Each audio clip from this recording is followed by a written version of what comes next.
Now we're sitting here as George B. Thomas LLC. There's about 10 of us, Woo! The entire family plus contractors.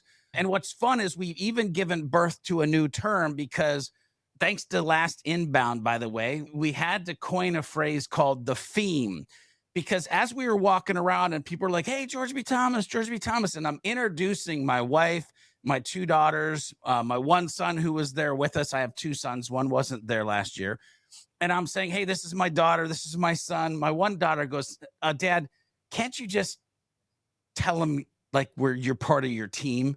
And I'm like, but that's weird. You're my family. Well, you're a team too. So my one daughter, she goes, hey, how about your Feam? Because family always comes first.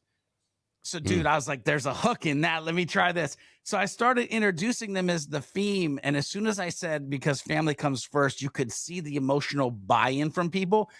So the rest of inbound, that's how I introduced them. This is my Feam. And we got that story laid out. And now we've written blog articles about it. But I've now been able to hire my other son. So I employ my entire family. Plus, I have Jorge, who is an amazing HubSpot implementation specialist. And he just, by the way, the day of this recording, he just had his 1 year GBT anniversary. He's worked for us for a year. And my dude went from 6 certifications to 43 certifications in the year that he's worked for the organization. We're creating a culture where it's all about education. It's all about adding the value of the education. He's now doing HubSpot tutorials on our YouTube channel. Like he's starting to build his own brand because I want to be able to build something where we're creating a space where everybody can be the best that they can be. They can live the best life that they want to live. So we're coming out with a real special thing that we're going to announce, sidekickstrategies.com, because we want to show up as an agency, because now we've realized that while I wanted to be a lone wolf lifestyle brand, the universe had something else planned. There's been maximum amount of growth. We've been trying to keep up the entire time.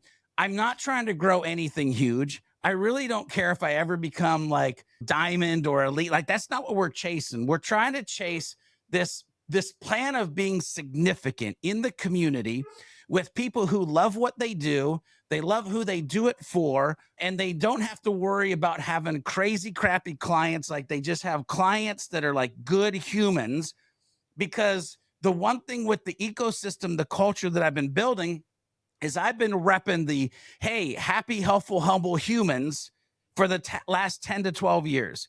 And the fun thing about that is the people that are coming to work with us, they're happy, helpful, humble humans. Like they just want somebody who's going to be a man or woman of their word. They want to know if they ask for something to be done, it's going to get done. And being a good human shouldn't be a business differentiator. But ladies and gentlemen, being a good human is a business differentiator. It's crazy. And so one of the things that I want everybody to take out of this is that, yes, we're going to say that we're an agency. And I'm bringing this up for 2 reasons. One, there are so many agencies in our ecosystem that are talking about, I'm a boutique, or I'm this, or I'm that. Or they'll preach from the mountaintops, the agency model is broken. No, the word agency is still the word that it's always been. It's the humans that are running them and the humans that are in them that are broken.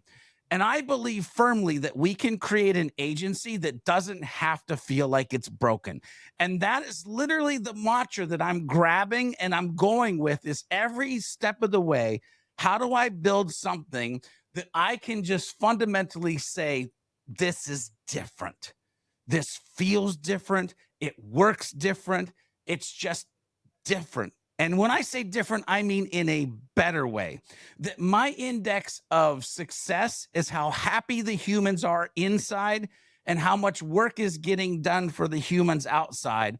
That everybody is happy with what they're getting paid and what they have to do. And I know I'm painting a very grandiose, yeah, bro, you're just getting started. I know. I'm not saying it's going to be easy, but this is where my mind is. I want to be able to say, here is a example, one of many, by the way, because there are many in our ecosystem that are doing it great. But here is another example of how you could run an agency in a very positive. They want to be called humans, not employees. way.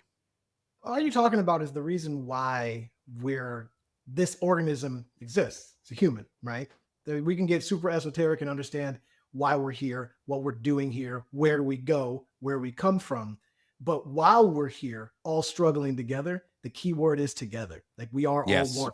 Like a mushroom. It's that is one big organism that can take over if it stays together. You're preaching to the choir, man. And I hope everyone that's listening really understands that. Just be nice. Like you have Yeah. to say it. Yeah. Please be And kind and courteous to others. That is a sign that you see everywhere because it has to be explicitly said. here's I want to double down on that though, Dax, because here's the thing: to be kind to others, you have to be kind to yourself. I need people to really hear that and just embrace it for a second, because so many of us are working in organizations or running organizations and we just aren't being kind to ourselves. We're not taking self care into consideration. We're not mapping out the life we want. We're not setting the true goals that matter. We're chasing this like viral social media example of success versus building something that is based on you being able to sleep at night because you realize you've become of significance.